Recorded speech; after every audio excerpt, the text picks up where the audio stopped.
행복을 위하여.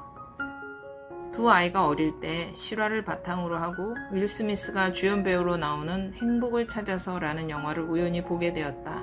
제목만 보고 어린이 탐험 영화인 줄 알고 봤는데 깊은 울림을 준 영화였다. 특히 지하철 장면이 가장 기억에 남는다. 주인공이 잘 곳이 없을 정도로 힘들어진 상황에서 어린 아들을 재우기 위해 지하철 화장실에서 문을 잠그고 재웠다. 얼마 후 밖에서 행인이 빨리 문 열라고 소리 지르자 잠든 아들의 귀를 막고 숨죽여 울던 주인공의 모습은 정말 너무 슬펐다. 그러면서 행복이란 무엇인가에 대한 고민을 하게 되었다. 모두들 느끼겠지만 온라인만 보고 있으면 모두 성공적이고 행복한 삶을 살고 있는 듯 보인다. 하지만 항상 좋은 일만 있는 사람보다 헤쳐나갈 문제에 씨름하는 경우가 더 많지 않을까? 행복을 찾아서라는 영화의 주인공은 보통의 사람보다 더 버거운 문제로 씨름하느라 정말 애쓰는 과정을 영화에서 볼 수 있었다. 행복이란 무엇일까? 어떻게 해야 우리는 행복할까? 성경에서는 행복에 대해 뭐라고 말할까? 신명기 10장 13절에 내 행복을 위하여라는 표현이 있다. 행복.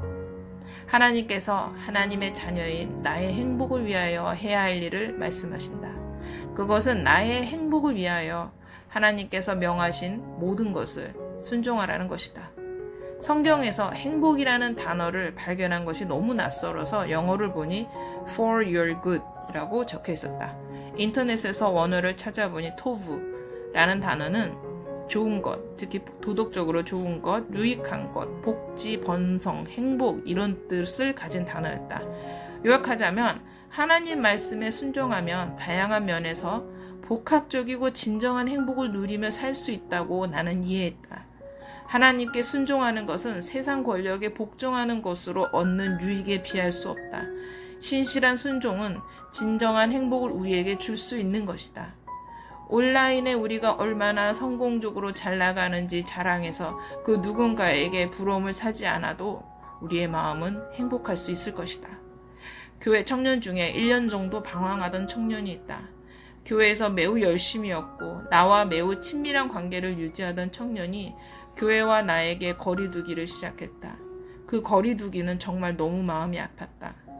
그 청년이 나와 교회와 거리두기 하는 것도 마음이 아팠지만 그보다 더 마음 아픈 이유가 있었다. 공부는 하고 싶은데 가정이 경제적으로 어려움으로 학업을 중단해야 되는 상황에서 주경야독으로 지쳐서 본인의 밝은 에너지와 행복을 소진하고 점차 어두워지는 모습을 지켜보는 것이 너무도 마음이 아팠다. 그 청년이 회복되는 과정을 되새겨보면 재정적인 면에 집중하다 보니 심적, 사회적, 신앙적 행복을 잃게 되고 학업적인 행복도 누리지 못했다. 그런데 그 과정을 억지로라도 믿음으로 견디다 보니 어느 한계선 같은 것을 넘게 되고 그때부터는 그 청년의 밝은 에너지와 행복이 다시 활기를 찾아가는 것을 볼 수 있었다. 행복을 찾는 방법은 이미 하나님께서 아시고 약속하셨다. 그러니 우리는 어떤 행복을 찾기 위해 살기보다는 하나님께서 약속하신 행복을 누리기 위해 순종하는 삶을 살 때 하나님만 주실 수 있는 평안을 기반으로 행복을 누릴 수 있을 것 같다. 하나님께서 약속하신 우리의 행복을 위하여 오늘도 화이팅!